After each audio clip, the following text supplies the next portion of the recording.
네, 오늘 함께 볼 말씀은 요엘서 2장 28절에서 32절 말씀입니다. 그 후에 내가 내 영을 만민에게 부어 주리니 너희 자녀들이 장래일을 말할 것이며 너희 늙은이는 꿈을 꾸며 너희 젊은이는 이상을 볼 것이며 그때 내가 또 내 영을 남종과 여종에게 부어줄 것이며 내가 이적을 하늘과 땅에 베풀리니 곧 피와 불과 연기 기둥이라. 여호와의 크고 두려운 날이 이르기 전에 해가 어두워지고 달이 핏빛같이 변하려니와. 다 함께 읽겠습니다.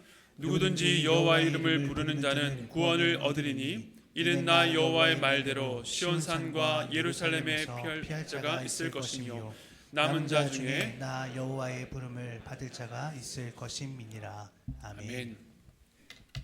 네, 오늘은 올 세대를 향한 하나님의 꿈이란 제목으로 하늘 말씀을 나누겠습니다. 올해 마지막 주일 예배를 준비하면서 어떤 말씀으로 함께 우리 성도들과 나눌까를 기도하는 중에 오늘 이 본문을 좀 떠올라져서 오늘 본문을 나누기를 원합니다. 올 세대라는 말을 다른 교회나 또 다른 곳에서도 쓰겠지만 저희 교회에서는 이 단어에 좀 특별한 의미를 부여해서 쓰고 있습니다. 이 올 세대에서 올은 모든 것을 의미하는 영어 올이기도 하고 또 다가올 세대의 준말이기도 합니다. 그래서 모든 세대와 또 다가올 세대, 다음 세대 모두의 중요성을 강조한다는 의미로 저희 교회 여러 행사나 또 사역에 이 앞에 올 세대라는 말을 붙여서 사용해 오고 있습니다. 오늘날 이 한국에 특별히 인구가 감소하는 가운데 종교를 가진 인구의 수도 줄어들고 있다고 합니다. 그 중에서도 이 기독교인의 수가 감소하고 있는데 또 교회 안에 다음 세대의 수는 더욱더 급감하고 있다고 합니다. 그러니까 줄어드는 중에서 가장 줄어든 것이 교회 안에 있는 다음 세대라고 할 수 있습니다. 이로 인해서 많은 교회가 위기감을 느끼고 있습니다. 실제로 개척교회나 미자립 교회가 아닌데 그래도 꽤 오랜 역사를 갖고 있고 또 자기 건물도 있고 또 재정적으로도 안정적이지만 다음 세대 교육부에 아이들이 없는 교회가 점점 많아지고 있습니다. 저기 농촌이나 시골 교회는 말할 것도 없이 서울 중심부에 있는 교회인데도 집값이 워낙 비싸다 보니까 젊은 부부들이 서울 외곽으로 이사를 가게 되면서 교회를 떠나게 되고 또 그러다 보니까 어린 자녀를 둔 새 가족이 왔다가 그 교회에서 정착하기가 쉽지가 않습니다. 이런 상황 속에서 다음 세대의 신앙을 전수하는 것이 이 교회의 중요한 사명이기 때문에 많은 교회에서 목회 철학이나 또 교회 비전에 대해서 말할 때에 빠지지 않고 이 다음 세대라는 말을 특별히 강조합니다. 저희 교회가 있는 하남은 젊은 분들이 많아서 다음 세대 아이들이 참 많은 신도시입니다. 그래서 저도 교회 개척을 준비하면서 이 목회 철학에 다음 세대를 어떻게 담아야 될지를 고민하면서 기도했습니다. 그런데 저 역시 교회에 이 다음 세대에 집중해야 된다는 것에는 동의를 하지만 그렇기 때문에 더더욱 모든 세대가 중요하다는 생각이 들었습니다. 다음 세대를 살리기 위해서는 모든 세대가 살아나야 한다는 것입니다. 어떤 특정 세대만이 아니라 다음 세대와 또 어른 세대 또 그 사이에 끼어있는 모든 세대가 서로 교회로 연결되어 있기 때문에 모두 함께 살아나는 교회가 되었으면 하는 소망을 주셨습니다. 어른 세대가 관중석에 앉아서 이제는 다음 세대를 응원하고 그들이 성장하기를 격려하는 데서 그치는 것이 아니라 모든 세대가 깨어서 서로 돕고 함께 자라는 가운데 서로가 서로를 살려내야 될 사명이 있는 것입니다. 우리 어른 세대가 다음 세대를 살려내야 되는 것처럼 다음 세대도 우리 교회 안의 어른 세대를 살려내야 되는 것이죠. 그래서 다음 세대를 위한 모든 세대라는 그림을 그리기 위해서 우리 모두를 묶는 좀 더 큰 시각이 필요하다라고 생각하게 되었습니다. 그런 고민 끝에 나왔던 문구가 우리 가정의 자녀는 교회의 자녀입니다라고 있습니다. 지난 성탄절 유아 세례식 때 보셨던 것처럼 부모만 아니라 우리 공동체 전체가 서약을 하는 것도 그런 의미를 담았습니다. 교회 성도들이 교회 안에 있는 다음 세대를 바라볼 때에 어떤 성도님의 자녀 혹은 어떤 집사님의 자녀가 아니라 우리 교회의 자녀로 받아들이는 생각의 전환이 필요한 것이죠. 다음 세대 신앙 전수는 시스템을 잘 갖춘 주일학교나 또 각 가정 개별 가정에게만 맡겨진 일이 아니라 모든 세대가 어우러져 온 교회가 함께 감당해야 될 사명이기 때문입니다. 그런 면에서 여전히 시작 단계에 있지만 저희 교회 안에 이 올 세대가 함께 할 수 있는 공간과 또 사역이 있어서 참 감사합니다. 이번 성탄절 찬양대도 10대부터 70대까지 함께 찬양해서 참 은혜가 되었고, 또 지난 2년간 단기 선교회 또 10대부터 20대 또 5, 60, 70대까지 한 팀이 이루어서 누린 은혜가 참 컸습니다. 다음 세대와 어른 세대가 서로의 모습에 도전을 주고받고 또 함께 섬기는 가운데 각자 마음에 하나님 주신 열정과 사명을 우리가 확인하게 되었습니다. 하나님께서는 교회 사명을 위해서 다음 세대와 어린 세대에게 그 세대만이 할 수 있는 역할을 주시고 함께 동행하는 가운데 기쁨을 맛보기를 원하십니다. 그런 시각으로 올해 마지막 주일 우리 교회 주신 말씀을 함께 나누기를 원합니다. 오늘 우리가 읽은 말씀은 요엘서입니다. 구약에 12권의 소선지서가 있는데 대부분의 선지서는 그 시대에 어느 왕 때에 쓰여졌는지 그 시대적 배경에 대해서 대략 알 수 있지만, 요엘서는 어느 시대에 쓰여졌는지 또 그 저자에 대해서도 그저 부두엘의 아들이라고만 밝히고 있습니다. 아마도 이 말씀이 어떤 특정 시대에 국한되지 않고 시대를 초월해서 읽혀지기를 바랬던 것 같습니다. 말씀을 우리가 다 읽지 않았지만 1장부터 보면 요엘에게 말씀이 주어진 이 시대에 큰 재앙이 있었던 것 같습니다. 팥중이, 메뚜기, 느치, 황충 모두가 메뚜기과의 곤충인데요, 차례대로 등장해서 모든 것들을 다 먹어치웠던 자연재해를 맞이했습니다. 세네갈의 설전 선교사님을 통해서 듣게 되는데 아직도 이 아프리카에서는 매년 한 차례 메뚜기 떼가 지나가는 시기가 있다고 합니다. 특별히 우기가 지나고 이제 대지에 푸른 풀들이 올라왔을 때에 메뚜기 떼가 와서 한 달간 머문다고 합니다. 메뚜기를 잡을 엄두가 나지 않을 정도로 온 세상이 메뚜기로 뒤덮여 있는데, 그렇게 한 달간 머물고 지나가고 나면 안타깝게도 땅의 색깔이 변해 있다고 합니다. 우기 이후에 그 잠깐 있었던 푸르름을 메뚜기 떼에게 다 먹히고 황량하고 황무해진 것입니다. 그런데 지금 이 시기에 겪은 재앙은 전무후무할 정도의 비참한 재앙이었습니다. 거기다가 이것은 장차 다가올 더 큰 심판을 위한 예고편에 불과했습니다. 그래서 1장을 보면 울지어다, 슬퍼한다, 끊어졌다, 황무하고 떨어지며 말랐고 다였다, 다 없어졌고 시들었다 라고 나오는데, 이 단어들이 이 심판의 참혹함을 알려줍니다. 요엘은 이러한 심판, 여호와의 날이 가까이 왔으니 백성들에게 금식일을 정하고 모여서 여호와께 부르짖어 회개하라고 촉구합니다. 그리고 이어서 2장에서는 전체를 두 부분으로 나눌 수 있는데, 전반부는 이스라엘에 임할 여호와의 날 심판에 대한 말씀입니다. 강한 백성이 이스라엘을 치는데 마치 앞서 메뚜기 재앙을 재현하는 것 같습니다. 전무후무한 일, 그 많고 강한 군사들이 땅을 진동하고 하늘의 빛을 덮을 만큼 엄청난 수와 위력으로 임할 것이며, 그 앞에서는 누구도 피할 수 없고 아무것도 남지 않을 철저한 심판을 말하고 있습니다. 그러면서 전반부의 마지막 11절이 이렇게 마무리됩니다. 요엘서 2장 11절인데요, 제가 읽겠습니다. 여호와께서 그의 군대 앞에서 소리를 지르시고 그의 진영은 심히 크고 그의 명령을 행하는 자는 강하니 여호와의 날이 크고 심히 두렵도다. 당할 자가 누구이랴. 무슨 말입니까? 이스라엘 심판하는 군대, 그 가장 앞선 분이 바로 여호와 하나님입니다.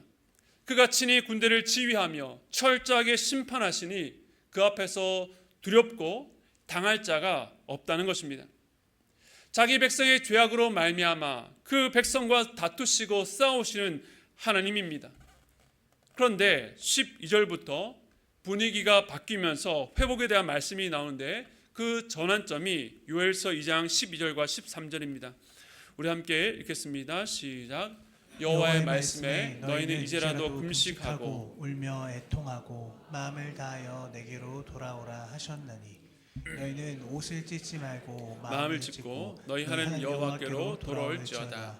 그는 은혜로우시며 자비로우시며 노하기를 더디하시며 이내가 크시사 뜻을 돌이켜 재앙을 내리지 아니하시나니. 아멘. 아멘. 회개를 촉구합니다. 금식하고 울며 애통하고 마음을 다해 돌아오라고, 그저 옷만 찢지 말고 마음을 찢어 돌아오라고 말합니다. 너희들의 회개가 외적이고 종교적인 행위에 그치지 말고 회개의 본질인 너희의 마음을 하나님께로 돌이키라고 말씀합니다. 죄로 인해 임박한 심판, 두렵고 무서운 여호와의 날이 가까이 왔는데 회복할 수 있는 유일한 길이 있다면 그것은 바로 회개이기 때문입니다. 그리고 놀랍게도 하나님께서 이 회개에 응답하십니다. 그래서 2장 18절부터는 회복에 대한 말씀이 이어집니다. 앞서 1장에서 비참한 단어들이 계속 나열되었다면 여기서부터 보면 곡식을 주겠다, 흡족하리라, 북쪽 군대를 쫓아내신다, 나무가 열매를 맺으며 이른 비와 늦은 비를 예전과 같이 주시고 밀이 가득하고 새 포도주와 기름이 넘치겠다고 약속하십니다. 특히 요엘서 2장 25절에 보면 내가 전에 너희에게 보낸 큰 군대 곧 메뚜기와 느치와 황충과 팥중이가 먹은 횟수대로 너희에게 갚아주리니, 즉 하나님의 심판으로 모두 빼앗아 가신 것들을 그대로 되돌려 주시겠다는 것입니다. 하나님의 회복의 약속입니다. 즉 이스라엘의 회복은 참된 회개에서 나옵니다. 그런데 사실 이 내용들은 지난 구약의 오랜 역사 가운데 반복되어 왔던 역사입니다. 이스라엘이 죄를 범해서 하나님께서 그들을 심판하십니다.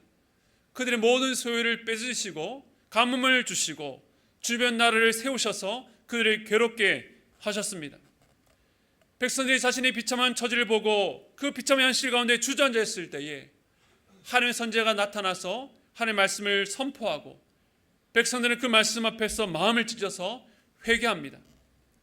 그때 하나님께서 내리기로 한 재앙을 거두시고 그들이 지금까지 잃어버렸던 환경을 복원해 주십니다. 그런데 그 다음 이야기가 어떻게 됩니까? 또다시 죄를 범합니다.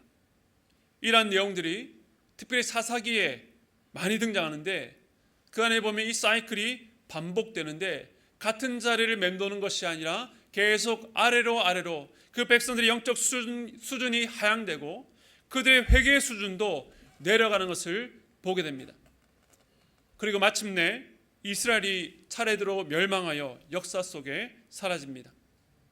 이처럼 하나님의 은혜로 심판 이후에 회개와 회복의 역사가 이어지지만 이것만으로는 부족합니다. 그 이상의 무언가가 필요하죠.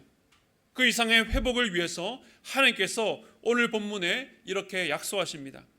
요엘서 2장 28절 말씀 다시 한번 읽겠습니다. 시작. 그 후에 내가 내 영을 만민에게 부어주리니 너희 자녀들이 장래일을 말할 것이며 너희 늙은이는 꿈을 꾸며 너희 젊은이는 이상을 볼 것이며. 아멘. 먼저 말씀에 그 후에라고 시작됩니다. 이때가 언제인지 정확히 알 수 없지만 어떤 특정한 때를 염두에 두고 있습니다. 그 이후에 하나님께서는 자기의 영을 만민에게 부어준다라고 했습니다. 그런데 여기서 만민이라고 해서 우리는 단순히 모든 사람들이라고 이해하지만 사실 이 단어는 바사르라고 해서 살, 고기, 육체라는 뜻을 갖고 있습니다. 즉 모든 육신, 모든 육체, 그러니까 하나님의 형상을 닮은 영적 존재로서의 사람이 아니라 마치 짐승처럼 육신, 육체만 남은 자들입니다. 창세기 6장 3절에 보면 같은 단어가 이렇게 사용되었습니다. 여호와께서 이르시되 나의 영이 영원히 사람과 함께 하지 아니하리니 이는 그들이 육신이 됨이라. 그러나 그들의 날은 120년이 되리라 하시니라. 바로 노아의 때 홍수 심판 이전에 그 당시 인류에 대한 하나님의 평가입니다. 하나님께서는 사람의 죄악이 이 세상에 가득했고 그들의 마음에 생각하는 모든 계획이 항상 악할 뿐이라는 것을 보셨습니다. 거기다가 거룩한 셋의 자손들 역시 악한 가인의 계보를 따라서 같이 타락한 것을 보시고 하나님께서 말씀하시기를 이제는 나의 영이 영원히 사람과 함께하지 않겠다고 하셨는데 그 이유가 그들이 바로 육신 즉 바사르가 되었기 때문이다라고 말씀합니다. 겉으로 보면 이전과 다를 바 없는 사람이었지만 하나님께서 더 이상 함께 하실 수 없는 철저히 타락한 육신이 된 것입니다. 그런데 하나님께서는 이렇게 철저하게 육체가 된 사람에게 내 영을 부어주겠다고 하셨습니다. 여기서 부어주겠다는 단어도 이 샤파크인데 쏟다, 엎지르다는 뜻을 갖고 있습니다. 살짝 뿌리는 것이 아니라 쏟아 부을 만큼 넉넉하고 풍성하게 자기의 영을 부어주신다는 것입니다. 제가 이 말씀을 묵상할 때에 떠오른 성경의 장면이 있습니다. 아마 여러분들도 잘 아시는 에스겔서에 나오는 마른 뼈 환상입니다. 여호와께서 하나님의 영으로 에스겔을 어떤 한 골짜기에 두셨습니다. 거기에는 완전히 말라버린 뼈들로 가득했습니다. 이미 죽은 지 오래된 것입니다. 뼈로 가득한 골짜기, 마치 60만 남은 인간의 영적 실상을 보여주는 장면입니다. 이미 말라버려 더 이상 살 수 있는 희망이 전혀 보이지 않는 그 상황에서 하나님의 에스겔을 통해서 하나님의 명령, 하나님의 말씀을 대언하게 하셨습니다. 생기야, 사방에서부터 와서 이 죽음을 당한 자에게 불어서 살아나게 하라. 그가 선포하자 하나님의 생기가 그들에게 들어가 살아나서 큰 군대가 되었습니다. 이 환상을 보이신 다음에 이런 약속을 하십니다. 에스겔서 37장 14절 말씀 우리 함께 읽겠습니다. 시작. 내가 또 내 영을 너희 속에 두어 너희가 살아나게 하고 내가 또 너희를 너희 고국 땅에 두리니 나 여호와가 이 일을 말하고 이른 줄을 너희가 알리라. 여호와의 말씀이니라. 아멘. 즉 내가 내 영을 육체에게 모든 육체에게 부어 주신다는 것은 이미 영적으로 죽어버려서 전혀 소망 없는 자들을 하나님의 영으로 살리신다는 것입니다. 하나님께 장차 이 일을 하실 것입니다. 우리 신앙생활이 때로는 이스라엘과 같을 때가 있습니다. 죄를 지어서 큰 어려움을 겪다가 은혜 받고 회개해서 다시 회복했는데 또다시 넘어집니다. 이스라엘처럼 계속 죄악의 쳇바퀴를 도는 것 같습니다. 결단하고 다짐하는데도 그 굴레를 벗어날 수 없는 것처럼 느껴집니다. 무엇으로 이것을 벗어날 수 있겠습니까? 스가랴서 4장 6절 하반절에 이렇게 말합니다. 이는 힘으로 되지 아니하며 능력으로 되지 아니하고 오직 나의 영으로 되느니라. 아멘. 힘도 아닌 능도 아닌 오직 하나님의 영으로만 가능합니다. 이 약속이 언제 성취됩니까? 바로 오순절 성령 강림입니다. 예수님께서 또 다른 보혜사를 보내실 것이라고 약속하셨고 주님께서 부활하시고 승천하신 이후에 제자들은 마가의 다락방에서 이 약속의 말씀을 붙들고 기도할 때에 성령께서 그들 위에 임재하셨습니다. 그때 베드로가 설교하면서 가장 먼저 인용했던 말씀이 바로 오늘 유엘서 우리가 읽었던 본문입니다.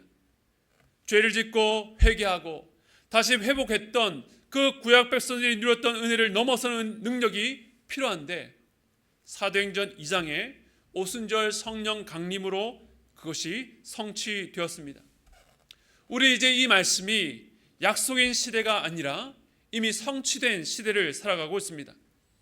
이처럼 오순절 성령 강림 이후에 일어난 가장 중요한 변화가 있다면 그것은 방언이나 각종 은사가 아니라 이 땅 가운데 하나님의 나라 바로 교회가 시작되었다는 것입니다. 29절에 보면 하나님께서 내 영을 남종과 여종에게까지 부어주신다고 말씀하셨습니다. 그러니까 하나님께서 이제는 혈통과 성별과 신분에 매이지 않고 자기 영을 부음받은 모든 자들을 교회로 불러주신 것입니다.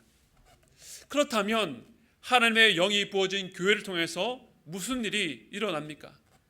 요엘서 2장 28절 우리 같이 읽겠습니다. 시작. 그 후에 내가 내 영을 만민에게 부어주리니 너희 자녀들이 장래일을 말할 것이며 너희 늙은이는 꿈을 꾸며 너희 젊은이는 이상을 볼 것이며. 아멘. 자녀들이 장래일을 말하고 늙은이가 꿈을 꾸며 젊은이가 이상을 보게 됩니다. 다음 세대 혹은 어른 세대만이 아니라 하나님의 영을 받은 모든 세대, 올 세대에 일어날 변화입니다.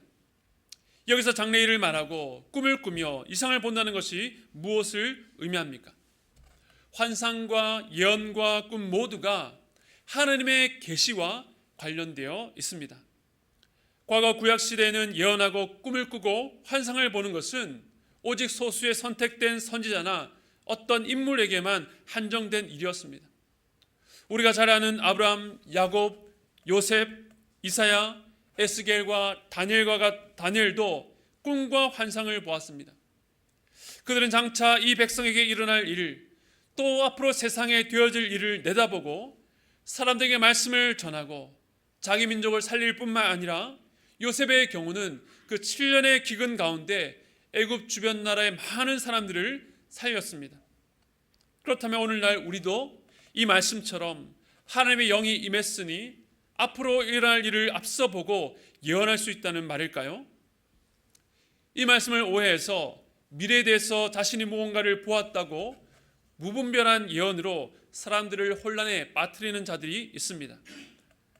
하지만 성경 속의 인물과 우리는 다른 시대를 살고 있다는 것을 우리는 먼저 기억해야 됩니다.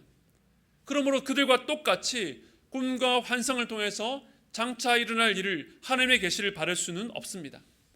아니, 정확히 말하면 그럴 필요가 없습니다. 그들보다 우리가 더 나은 시대를 살고 있기 때문입니다. 그들에게는 아직 알려지지 않은 것이 많았지만 바로 우리에게는 66권의 성경, 하나님의 계시를 통해 필요한 모든 것들이 우리들에게 알려졌기 때문입니다.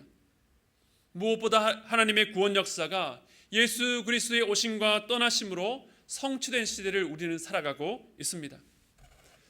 물론 우리는 내일 무슨 일이 일어날지, 5년 뒤에 한국에 어떻게 되는지 알 수 없지만 말씀을 통해 이 세상의 역사가 결국에는 어떻게 종결되는지 확실하게 압니다.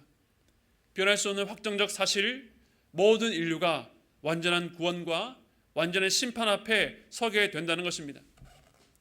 물론 저는 여전히 하나님께서 꿈이나 환상으로 하나님의 뜻을 우리에게 알려주신다고 믿습니다. 저도 제 인생에서 그런 경험이 있습니다.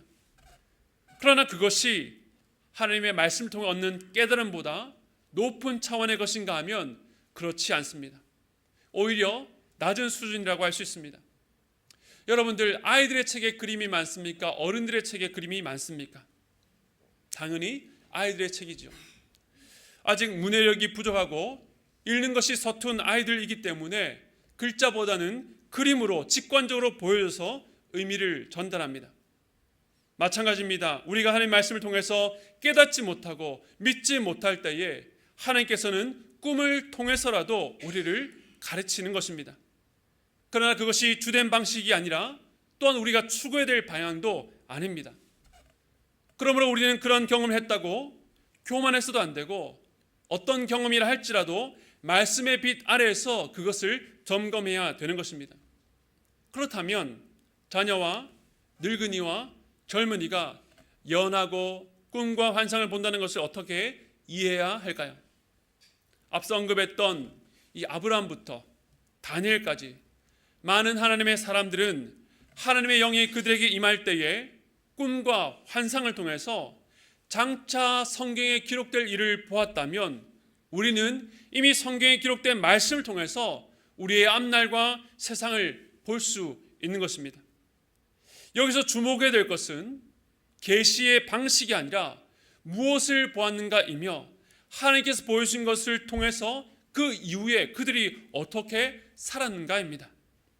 그들은 꿈과 환상만을 쫓아 살지 않고 하나님의 뜻과 계획을 알게 된 이후에 그들의 세상을 보는 관점과 시각이 변화되었습니다. 그것을 모르는 당시의 사람들과 같은 상황 속에 있으면서도 전혀 다른 삶을 살아간 것입니다.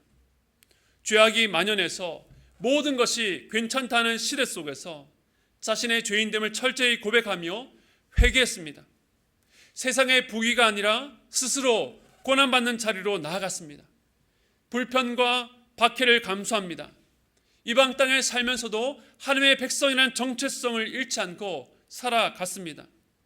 기도하면 죽는다는 것을 알면서도 늘 해왔던 것처럼 창문을 열고 기도했습니다. 어떻게 이것이 가능했겠습니까? 하나님의 영이 그들에게 부어졌기 때문입니다. 하나님의 영을 통해서 알게 되고 보게 된 것이 그들로 하여금 주어진 시대 속에서 주님의 사명을 감당케 했습니다. 각자 하나님께서 이루시는 역사 안에서 주어진 벽을 맡아서 살아간 것입니다. 마찬가지입니다. 하나님의 영을 받은 교회, 그 안에 자녀들과 어른들과 젊은이, 남자와 여자 모든 세대는 동일한 하나님의 영을 받았습니다. 목회자나 직분자, 어떤 특정한 자들만이 아니라 하나님의 자녀라면 모두에게 하나님의 영이 부어졌습니다. 그 영을 받은 자들은 하나님의 말씀을 통해 그 뜻을 깨닫고 알게 됩니다. 세상에 볼 수 없는 것을 보게 되었습니다. 아무리 어두운 세상이라도 말씀을 통해서 꿈꾸게 되고 장차 되어질 일에 대한 환상을 봅니다. 그렇다면 그 삶이 이전과 같을 수도 세상 사람들과 같을 수도 없는 것입니다. 하나님 없이 자기 뜻대로 살아가는 사람들, 무질서하고 진리가 없고 공의와 진리가 사라진 세상, 은혜와 사랑이 없고 자기 욕심으로 가득 찬 세상 가운데 진리를 선포하며 정의와 공의를 세우고 은혜와 사랑을 베풀어 하나님의 백성으로 살아갑니다. 내가 아브라함이나 에스겔이나 다니엘이 될 필요가 없습니다.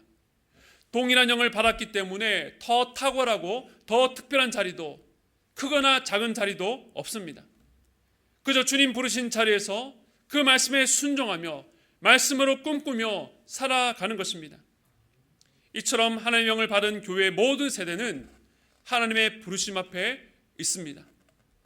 그러므로 이 땅 가운데의 소망은 다음 세대만이 아니라 우리 어른 세대 또한, 그 사이에 낀 세대 또한 말씀을 붙들고 미래를 바라보며 꿈을 꾸는 모든 세대가 하나님의 소망인 줄로 믿으시기 바랍니다. 우리 모두 그런 부르심 앞에 있습니다. 이 부르심에 대해서 좀 더 알기 위해서 우리 다음 말씀을 보아야 되는데, 이전과는 좀 다른 분위기입니다. 요엘서 2장 30절과 31절 말씀 우리 함께 읽겠습니다. 시작. 내가 이적을 하늘과 땅에 베풀리니 곧 피와 불과 연기 기둥이라. 여호와의 크고 두려운 날이 이르기 전에 해가 어두워지고 달이 핏빛같이 변하느니와. 아멘. 하나님의 영이 부어지는 이때에 하나님께서 하늘과 땅의 이적, 그러니까 특별한 표적을 남기시는데 피와 불과 연기 기둥입니다. 이 세 가지는 성경 속에서 하나님의 임재와 하나님의 심판을 묘사할 때에 자주 등장하는 상용구입니다. 그러면서 여호와의 크고 두려운 날, 즉 하나님의 최종 심판이 이르기 전에 해가 어두워지고 달이 피로 변하며, 즉 만물이 무질서하고 끔찍한 어둠 속에 있게 될 거라는 것입니다. 마태복음 24장에 보면 예수님께서 자신의 재림할 때에 나타날 징조에 대해서 하신 말씀과도 일치합니다. 그러니까 앞에서 하나님께서 자기 영을 부어주시는 놀라운 회복과 은혜를 약속하셨는데, 그 동일한 때에 크고 두려운 심판날의 전조 증상이 있을 것이라고 말씀하는 것입니다. 마치 냉탕과 온탕을 넘나드는 것처럼 소망과 두려움이 공존합니다. 하나님의 영이 부어진 은혜의 때가 또한 심판의 때라가 심판 임박한 때라는 것입니다. 그러나 이때에도 은혜가 있습니다. 우리 오늘 본문 마지막 32절 말씀 함께 읽겠습니다. 시작. 누구든지 여호와 이름을 부르는 자는 구원을 얻으리니 이는 나 여호와의 말대로 시온산과 예루살렘에서 피할 자가 있을 것이며 남은 자 중에 나 여호와의 부름을 받을 자가 있을 것임이니라. 아멘. 피와 불과 연기 기둥이 있고 해와 달이 하나님 만드신 질서에서 벗어나서 두렵게 할 그 하나님의 심판이 임박한 때에도 누구든지 여호와 이름을 부르는 자는 구원을 얻는다는 것입니다. 말씀해 보면 그때에도 피할 자가 있다, 남은 자 중에 여호와의 부름을 받을 자가 있다라고 말씀합니다. 여호와 이름을 부른다는 것은 그저 입술로 주여 주여 하는 것이 아닙니다. 로마서 10장 10절에 보면 사람이 마음으로 믿어 의에 이르고 입으로 시인하여 구원에 이른다고 하셨습니다. 즉 유일한 구원의 길 대신 주의 이름을 부르는 자들, 임박한 심판을 앞두고 자기에게 소망을 두지 않고 주의 구원과 의를 의지해서 그 앞에 엎드리는 자들, 바로 예수 그리스도를 믿는 자가 구원을 받게 될 것입니다. 그렇다면 앞서 하나님의 백성에게 영을 부어주는 것과 무시무시한 심판날의 징조 속에 구원을 받는 것이 어떤 관계가 있습니까? 다시 오순절 성령 강림으로 가겠습니다. 베드로가 설교하며 오늘 본문 요엘서 2장 28절을 인용할 때에 이렇게 말합니다. 사도행전 2장 17절입니다. 하나님이 말씀하시기를 말세에 내가 내 영을 모든 육체에 부어주리니 너희의 자녀들은 예언할 것이요 너희의 젊은이들은 환상을 보고 너희의 늙은이들은 꿈을 꾸리라. 아멘. 요엘서에서 그 후에라고 했던 것이 베드로는 말세라고 말합니다. 즉 베드로가 성령의 감동하심으로 그 후가, 요엘이 예언했던 그 후가 바로 말세, 종말의 때라는 것을 깨닫고 선포한 것입니다. 즉 하나님의 영이 만민에게 부어지는 이때는 마지막 때, 종말의 때입니다. 마지막 때라고 하는 것은 다시 오리라고 약속하셨던 예수님께서 언제라도 오시면 역사가 종결되는 때를 살고 있다는 것입니다. 그때가 되면 돌이킬 기회가 없고 하나님의 최종 심판이 시작됩니다. 이러한 말세에 성도들은 성령을 통해 하나님의 말씀 속에서 진리를 깨닫고 그 진리대로 살아갈 힘과 능력으로 살아갑니다. 하지만 동시에 하나님의 심판이 임박한 때입니다. 그런데 이 시기에 여호와의 이름을 부르는 자들은 구원을 얻습니다. 어떻게 그들이 여호와 이름을 부를 수 있습니까? 로마서 10장 13절과 14절 말씀 우리 함께 읽겠습니다. 시작.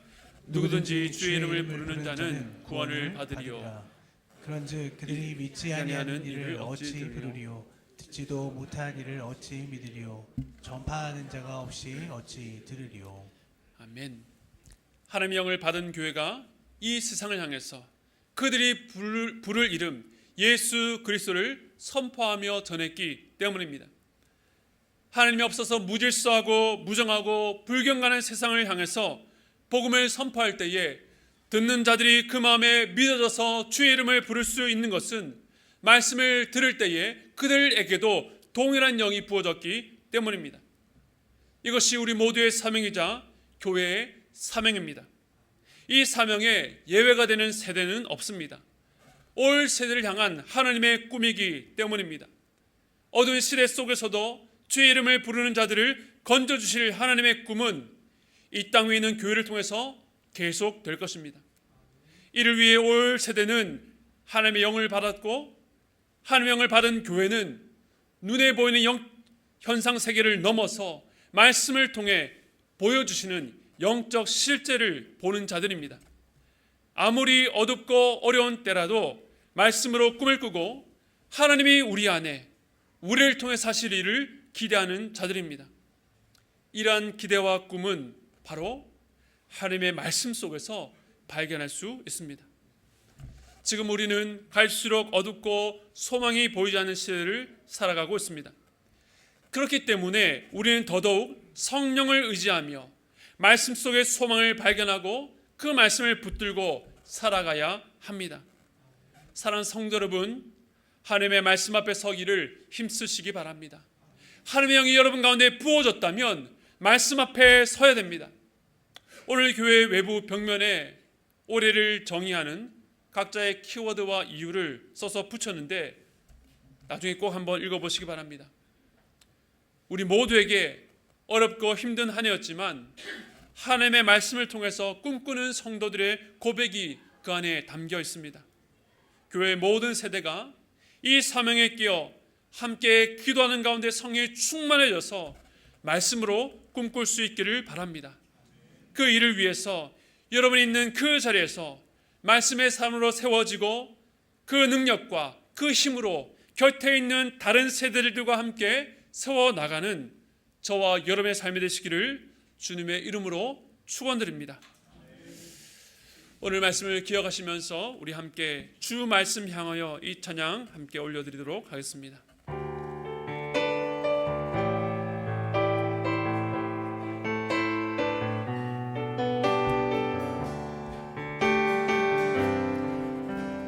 하늘에 나는 새도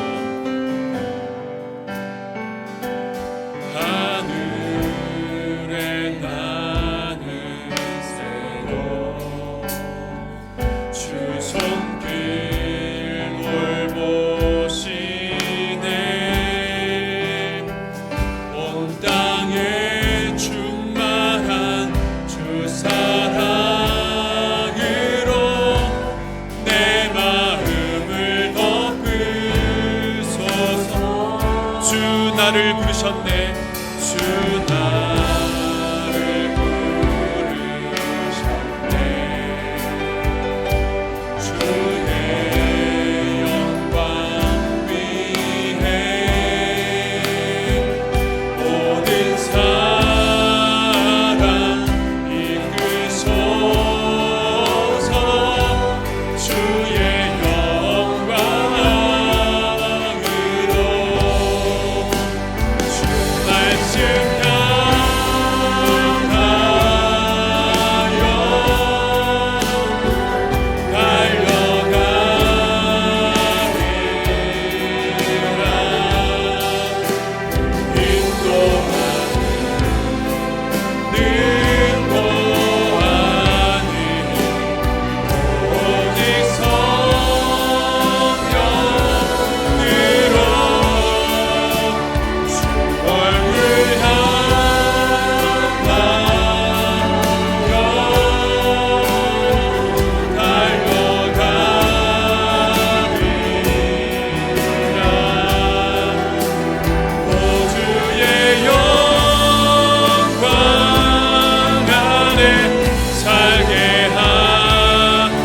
주 말씀 향하여 달려가리라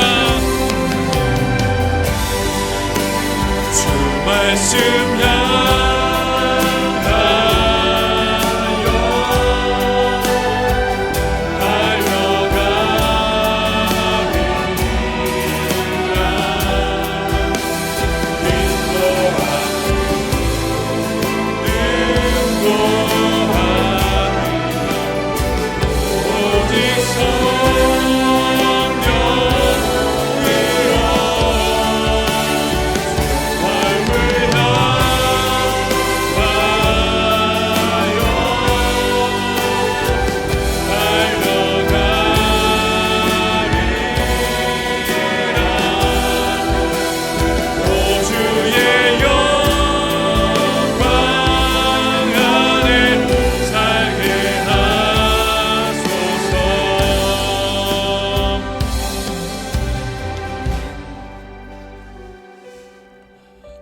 사랑하는 성도 여러분, 우리가 오늘 예배 드릴 때에 지금까지 지내온 모든 것들 하나님의 은혜였습니다 라고 고백했지만 사실 그 삶이 아무런 어려움이 없었고 평안했고 정말 아무런 걱정거리가 없었던 날들이 아니었습니다. 어디로 갈 바를 알지 못해서 정말 막막한 벽 앞에서 좌절할 때도 있었고 눈물을 흘리지 않고서는 지나갈 수 없는 큰 고통과 아픔의 시간들도 있었습니다. 그러나 오늘 저와 여러분을 이 자리에 있게 하신 하나님의 은혜가 어디에서부터 나왔습니까? 바로 하나님의 말씀인 줄로 믿습니다. 우리가 넘어지고 지치고 세상 사람이 바라보는 것처럼 우리의 세상을, 이 땅을, 나 자신을 절망과 어둠 속에 보려 할 때마다 하나님의 말씀이 우리에게 새로운 시각을 넣어주셔서 그 고난과 어려움 가운데서도 견디게 하시고 바라보게 하시고 꿈을 꾸게 하시는 줄로 믿습니다. 그러므로 우리 시간 함께 기도하기 원합니다. 주님, 올 한 해 또 다가올 내년에도 내가 주의 말씀 붙들고 살기를 원합니다. 예배 때마다 내게 주셨던 그 말씀, 새벽에 깨어서 주의 말씀 앞에 설 때마다 그 말씀으로 지난밤의 모든 고통과 염려와 걱정을 위로하셨던 그 하나님을 날마다 만날 수 있도록 주여 붙잡아 주시옵소서. 주의 영이 내 마음과 내 부어졌으니 나의 어두운 눈과 어두운 귀를 열어주시사 꿈을 보게 하시고 환상을 보게 하시고 하나님께서 내 삶을 통해서 일으키실 놀라운 일들을 바라볼 수 있도록 주여 역사해 주시옵소서. 우리 교회가 그저 존재 자체만으로 목적이 아니라 이 땅에 죽어가고 있는 영혼을 향해서 예수 그리스도를 선포할 때에 예수 그리스도를 믿는 자의 소망이 어디 있는지를 우리의 삶을 통해서 보여줄 때에 주의 이름을 부르는 자들이 구원받는 놀라운 역사가 나타날 줄로 믿습니다. 우리 모든 세를 향한 주님의 꿈이 우리 교회를 통해서 우리의 작은 삶을 통해서 이루어질 수 있도록 하나님이여 말씀을 통해 역사해 주시옵소서. 우리 함께 기도하며 나갈 때에 우리 주여 한번 부르짖고 기도하도록 하겠습니다. 함께 부르짖겠습니다. 주여. 하나님 아버지를 감사합니다. 하나님, 올 한 해도 힘들었지만 내년에는 더욱 힘들 것이라는 전망이 여기저기서 나옵니다. 아니, 꼭 그런 전망을 확인하지 않아도 우리의 눈에 보이는 모든 현상들과 귀에 들리는 모든 소식들이 우리의 마음을 무너뜨리고 우리의 마음을 절망 가운데 빠지게 만듭니다. 그러나 하나님 아버지, 하나님의 백성들, 하나님의 영이 부어진 자들, 그들은 마치 육체처럼 이리저리 끌려다니는 자가 아니라 이 어둠과 절망 가운데서도 말씀이 우리에게 보여주시는 하나님의 영적 비전을 가지고 우리의 미래와 우리의 다음 세대를 바라본 줄로 믿습니다. 하나님, 그 말씀이 이전에 알지 못했던 우리의 것들을 알려주시고 이전에 보지 못했던 것들을 보여주실 때에 주님, 우리가 그 말씀 붙들고 이 세상에 발을 딛고 살지만 이 세상과 다르게 하나님의 백성으로 살아갈 수 있도록 붙잡아 주시옵소서. 소망이 없다고 말하는 세상 가운데에 무엇이 소망인지를 보여줄 수 있는 우리가 될 수 있도록 붙잡아 주시옵소서. 하나님, 여기 있는 한 분 한 분이 바로 하나님의 소망이며 하나님의 꿈임을 고백합니다. 하나님, 우리 자신을 바라볼 때에 세상이 평가하는 대로 우리 안에 사단이 우리를 정죄하는 대로 판단하지 않게 하시고 말씀이 들려주시는 그 소망의 말씀으로 우리를 바라볼 수 있도록 도와주시고 그 놀라운 정체성으로 이제 이 땅을 명예를 가지고 하나님의 자녀라는 그 놀라운 특권으로 살아갈 수 있도록 붙잡아 주시옵소서. 하나님, 그것을 우리의 입술만이 아니라 우리의 삶으로 우리의 다음 세대에 보여주길 원합니다. 하나님, 우리가 이 땅 가운데 소망인 것을 우리의 삶을 통해서 드러낼 수 있도록 하나님이여 나의 삶을 사용하여 주시옵소서. 그러기 위해서 우리의 삶 가운데 말씀의 고갈이 없어야 되는데 하나님, 말씀으로 우리를 먹여 주시옵소서. 말씀 앞에 설 때마다 우리의 눈을 열어주시고 우리의 길을 열어주시사 주님의 꿈과 환상을 보게 해 주시옵소서. 꿈을 꾸게 하여 주시옵소서. 그 꿈을 선포하게 하여 주시옵소서. 하나님, 그 삶이 주저앉아서 아무런 소망 없이 살아가는 자를 일으키게 하시고 우리 교회의 그런 사람들과 함께 손에 손을 맞잡고 주의 몸된 교회를 통해서 우리 교회를 향한, 이 세상을 향한 하나님의 꿈을 성취하는 우리 교회 될 수 있도록 붙잡아 주시옵소서.